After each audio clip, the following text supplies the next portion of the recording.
ഇങ്ങനെ ആരാലും പറ്റിക്കപ്പെടാൻ സാധ്യതയുള്ള ഒരു വ്യക്തിയായിട്ടാണോ താങ്കൾ മുഖ്യമന്ത്രിയെ കാണുന്നത്? അദ്ദേഹത്തിന് 29 വകുപ്പുകളുണ്ട്, എല്ലാം കൂടി എങ്ങനെ നോക്കുമെന്നൊക്കെ താങ്കൾ പറയുന്നു. പക്ഷേ അതേസമയം വളരെ ഗുരുതരമായ ആരോപണങ്ങൾ അദ്ദേഹത്തെ ചുറ്റിപ്പറ്റി നിൽക്കുന്ന ആളുകൾക്കെതിരെ താങ്കൾ ഉന്നയിക്കുമ്പോൾ അതൊന്നും അറിയാതെ അദ്ദേഹം അത്രയ്ക്കും നിഷ്കളങ്കനായി ഒന്നും അറിയാതെ നിൽക്കുന്ന ഒരു രാഷ്ട്രീയ നേതാവ് എന്ന് പറയുമ്പോൾ അതിനെ മറ്റൊരു രൂപത്തിൽ കഴിവില്ലാത്ത ഒരു മുഖ്യമന്ത്രി എന്ന നിലയ്ക്ക് കൂടി വ്യാഖ്യാനിക്കപ്പെടാം. അതൊരു ചോദ്യം. രണ്ടാമത്തെ ചോദ്യം, താങ്കൾ പറയുന്നു താങ്കൾക്ക് ജീവന് ഭീഷണിയുണ്ട്, നാളെ ഞാൻ ഉണ്ടാകുമോ എന്നറിയില്ല, അപ്പോൾ ഉള്ള സമയത്ത് എല്ലാ കാര്യങ്ങളും വിളിച്ചു പറഞ്ഞ ശേഷം തിരുവനന്തപുരത്ത് പോകുമെന്ന്. അപ്പോൾ ഇവിടെ ഭരിക്കുന്നത് ആരാണ്? സർക്കാരല്ലേ? ഉദ്യോഗസ്ഥരാണോ ഭരിക്കുന്നത്? ഉദ്യോഗസ്ഥ ഭരണമാണോ ഇവിടെ നടക്കുന്നത്? പോലീസ് പൂർണ്ണമായിട്ടും ഉദ്യോഗസ്ഥ ഭരണമാണ്, ഒരു തർക്കമില്ല. പിന്നെ ബഹുമാനപ്പെട്ട മുഖ്യമന്ത്രിയെക്കുറിച്ച് നിങ്ങൾ ചോദിച്ചു. വിശ്വസിക്കുന്നവരാണ് ചതിക്കുന്നത്. ആ ചതിയാണ് ഇപ്പോൾ വെളിപ്പെടുന്നത്. ആ വിശ്വാസ്യത ഇപ്പോൾ ഇവിടെ ചോദ്യം ചെയ്യപ്പെടുകയാണ്. കത്തിയും കഴുത്തും ഏൽപ്പിച്ച ആളുകൾ, വിശ്വസിച്ചേൽപ്പിച്ച ആളുകൾ. ഞാൻ ഇന്ദിരാഗാന്ധിയുടെ അനുഭവം പറഞ്ഞു, അങ്ങനെ പലരുടെയും അനുഭവമുണ്ട്. അപ്പോൾ സ്വാഭാവികമായിട്ടും അതിനെ വിശ്വസിച്ചവൻ ചതിച്ചാൽ ആ വിശ്വസിച്ചതിൻ്റെ കഴിവുകേടെന്ന് നമ്മൾ പറയുമോ? ഇല്ലല്ലോ. അത്രയേ ഉള്ളൂ ഈ കാര്യത്തിൽ. അത് തന്നെയാണ് സംഭവിച്ചിട്ടുള്ളത്. ഈ എം.ആർ. അജിത് കുമാർ നല്ല സമ്പന്നനാണ് എന്ന് അങ്ങേക്ക് അറിയാമോ? എങ്ങനെയാണ് അദ്ദേഹം? വളരെ റിച്ച് ആണോ അങ്ങയുടെ ഒരു അറിവിൽ? കാരണം വെച്ചാൽ അങ്ങ് പറയുന്നതനുസരിച്ചാണെങ്കിൽ ഇപ്പോൾ 2 കോടി രൂപയൊക്കെ ഇടനിലനിന്ന് വാങ്ങിക്കുന്ന ഒരാൾ, സ്വർണം കടത്തുകാരുമായി അടുത്ത ബന്ധമുള്ള ആൾ, സ്വർണം പൊട്ടിക്കുന്നയാൾ, അങ്ങനെയൊക്കെ ഉള്ള നിലയ്ക്ക് അദ്ദേഹം വലിയ ധനവാനാണോ?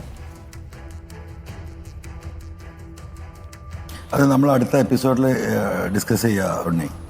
അദ്ദേഹത്തെ കണ്ടാലേ അറിയില്ലേ, ഇതുപോലെ ഒരു സാധു 25 രൂപയുടെ സ്ലിപ്പർ അദ്ദേഹം കണ്ടില്ലേ? 150 രൂപയുടെ ഷർട്ടാണ്. പാൻറ്റിന് 250 രൂപ ഉണ്ടാവുമെന്ന് എനിക്കറിയില്ല. എന്തോ ഒരു സിമ്പിൾ, എത്ര ശുദ്ധൻ, കണ്ടാൽ തന്നെ അറിയാം പാവാണെന്ന്, അല്ലേ? നോക്കാം നമുക്ക്. ഈ SP ഓടിക്കൊണ്ടിരിക്കുകയാണ്, തെളിവ് നശിപ്പിക്കാൻ ഓടിക്കൊണ്ടിരിക്കുന്നു സുജിത് ദാസ് എന്ന് താങ്കൾ പറയുന്നല്ലോ. എന്ത് തെളിവ് നശിപ്പിക്കാനാണ് അദ്ദേഹം ഈ ഓട്ടം?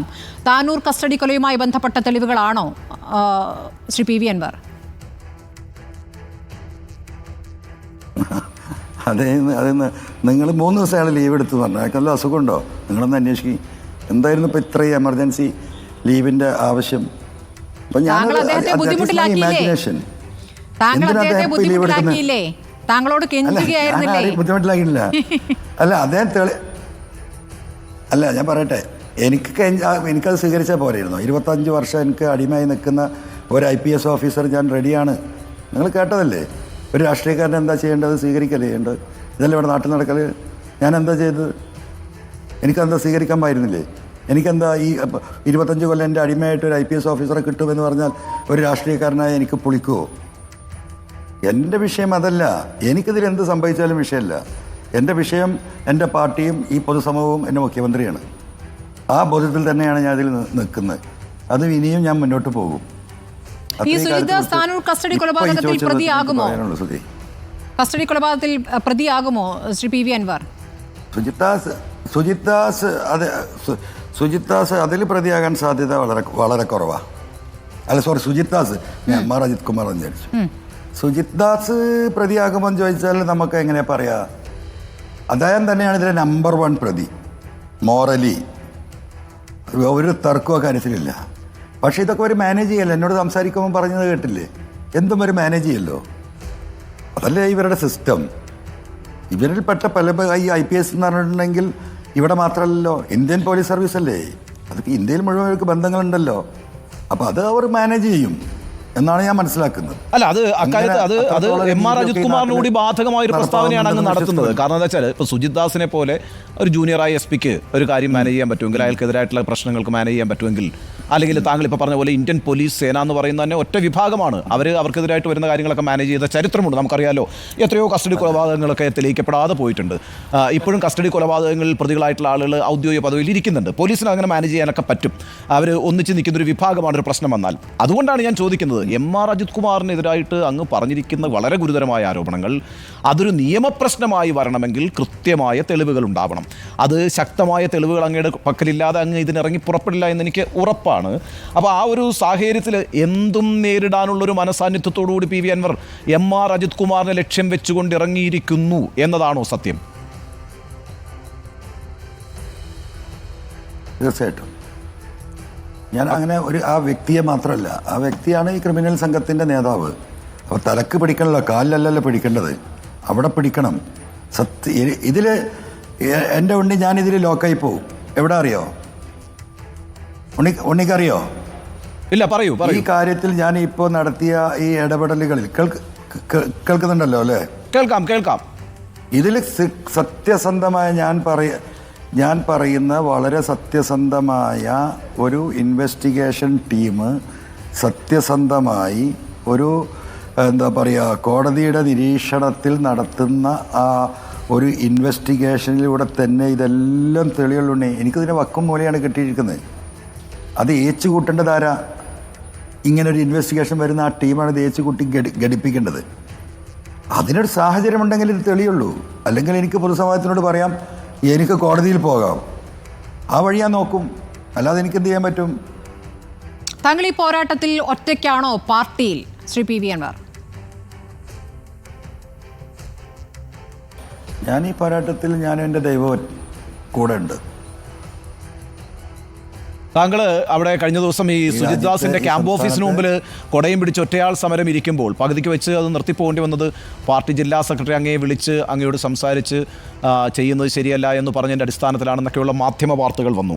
അപ്പോൾ അത്തരത്തിൽ പാർട്ടിയിൽ നിന്ന്, ജില്ലാ ഘടകത്തിൽ നിന്ന് അത്തരത്തിലൊരു അഭ്യർത്ഥന താങ്കളോട് വെക്കണമെങ്കിൽ, അല്ലെങ്കിൽ ഒരു നിർദ്ദേശം താങ്കൾക്ക് തരണമെങ്കിൽ താങ്കൾ സംസ്ഥാനത്തെ ഒരു പ്രധാനപ്പെട്ട MLA ആയതുകൊണ്ട് സംസ്ഥാന നേതൃത്വം അത് അറിഞ്ഞിട്ടുണ്ടാവണം. അപ്പോൾ ഇത്തരമൊരു പോരാട്ടത്തിലേക്ക് താങ്കൾ ഇറങ്ങിത്തിരിക്കുമ്പോൾ താങ്കളെ പിന്നോട്ട് വലിക്കുന്ന ഒരു നിലപാട് പാർട്ടിയിൽ നിന്നുണ്ടാകുന്നു.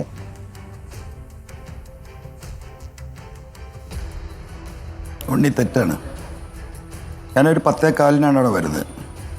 10:15 വരുമ്പം പല പത്രക്കാരും അവിടെ വീഡിയോ റെക്കോർഡ് ചെയ്തിട്ടുണ്ട്. ഉണ്ണി അതൊന്ന് പരിശോധിച്ച് നോക്കണം. അപ്പോഴേ ഞാൻ അവിടെ പറയുന്നത്, ഞാൻ എത്ര മണി വരെ ഇരിക്കും? 12 മണി വരെ ഇരിക്കും. വെള്ളിയാഴ്ചയാണ്. എനിക്ക് 12 ആകുമ്പോഴേക്ക് പള്ളിയിലെത്തണം. 12 മണി വരെ ഇരിക്കൂ എന്ന് സമരം തുടങ്ങുന്നതിന് മുമ്പ് ഞാൻ പറയുന്നുണ്ട് ഉണ്ണി. പിന്നെ അതൊക്കെ ഇങ്ങനെ വളച്ചൊടിക്കുകയാണ്. അതായത് ഇപ്പം നിങ്ങൾ റിപ്പോർട്ടറും ബാക്കിയിൽ ആരുമായി ബന്ധപ്പെട്ടാലും നിങ്ങൾക്ക് എൻ്റെ ആ സ്റ്റേറ്റ്മെൻറ്റ് അവിടെ കിട്ടും. പിന്നെ ഞാൻ അവിടെ നിന്ന് ഇറങ്ങി പാർട്ടി ഓഫീസിൽ പോയി. ഞാൻ പാർട്ടി ഓഫീസിൽ സ്ഥിരമായി പോകുന്ന ആളാണ്. മലപ്പുറത്തിൻ്റെ പ്രദേശത്ത് കൂടെ യാത്ര ചെയ്യുമ്പം ഗ്യാപ്പ് ഉണ്ടെങ്കിൽ 5 മിനിറ്റോ 10 മിനിറ്റോ അവിടെ കയറി ഒരു ചായ കുടിച്ചിട്ടേ ഞാൻ പോകാറുള്ളൂ. സ്വാഭാവികമായിട്ടും ഇങ്ങോട്ട് വരുമ്പോൾ കുറച്ച് ലേറ്റ് ആയതുകൊണ്ട് എനിക്ക് പാർട്ടി ഓഫീസിൽ കയറാൻ കഴിയില്ല. ഇവിടുന്ന് ഇത് കഴിഞ്ഞ് നേരെ അവിടെ പോയി ചായ കുടിച്ചിട്ടാണ് ഞാൻ പോയിട്ടുള്ളത്.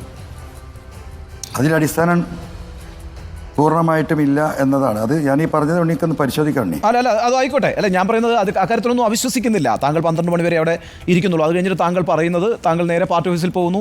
അത് സ്വാഭാവികമായൊരു പ്രവർത്തനമാണ്. എൻ്റെ ചോദ്യം എൻ്റെ ചോദ്യം എന്ന് പറയുന്നത്, ആ പാർട്ടി ഓഫീസിൽ പോയ ആ ദിവസം വളരെ പ്രധാനമാണ്. ആ പ്രധാന ദിവസം താങ്കൾ ആ പാർട്ടി ഓഫീസിൽ പോയപ്പോൾ സംസാരിക്കപ്പെട്ടത് എന്താണ്? അഥവാ താങ്കൾക്ക് എന്തെങ്കിലും നിർദ്ദേശം ലഭിച്ചോ? ഇനി ഇത് തുടരണോ വേണ്ടയോ, അല്ലെങ്കിൽ ഇതിൽ നിന്ന് പിൻവാങ്ങണം, ആ അർത്ഥത്തിൽ ഏതെങ്കിലും ഒരു സമ്മർദ്ദം പാർട്ടിയുടെ ഭാഗത്തുനിന്നുണ്ടായി? താങ്കളിപ്പോൾ ഒരു ചോദ്യത്തിന് സ്മൃതിയോട് മറുപടി പറഞ്ഞത്, ഈ സമരത്തിൽ ഞാനും ദൈവവും മാത്രമേ ഉള്ളൂ അതിൽ എന്നാണ്. തന്നെ എല്ലാ അർത്ഥമുണ്ട്.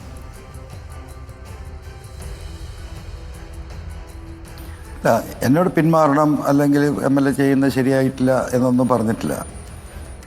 അപ്പോൾ കാര്യങ്ങൾ നല്ലോണം വിശദമായി പഠിച്ച് അതിൻ്റെ സത്യം ബോധ്യപ്പെട്ടിട്ട് വേണം MLA ഓരോ കാര്യങ്ങൾ പറയുമ്പം അതിൽ MLA ശ്രദ്ധിക്കണമെന്ന് എന്നോട് പറഞ്ഞു. അത് സ്വാഭാവികമല്ലേ? എൻ്റെ ഒരു ഗുരുസ്ഥാനത്തല്ലേ പാർട്ടിയുടെ ജില്ലാ സെക്രട്ടറി എന്ന് പറയുന്നത്. ഞാൻ സ്വാഭാവികമായിട്ടും ഞാനത് അപ്രീഷിയേറ്റ് ചെയ്തു. അത്രേ ഉണ്ടായിട്ടുള്ളൂ.